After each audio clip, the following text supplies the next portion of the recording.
Hey guys, how's it going? It's me, Chris again, and today we have a 2014 Mini Cooper maintenance light reset.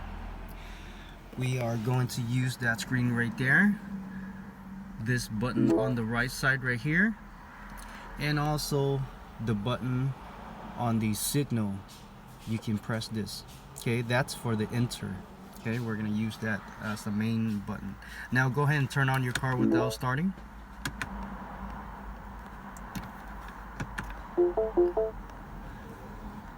Now you're gonna go ahead and press this button right here and hold it for approximately, I say, 5 seconds,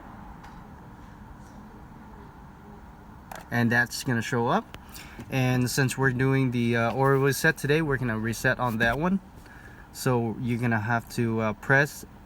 Sorry, I'm gonna start this over because if you don't click this button on time, it will restart. So go ahead and hold this for 5 seconds. Okay, now we're gonna click this button and hold it,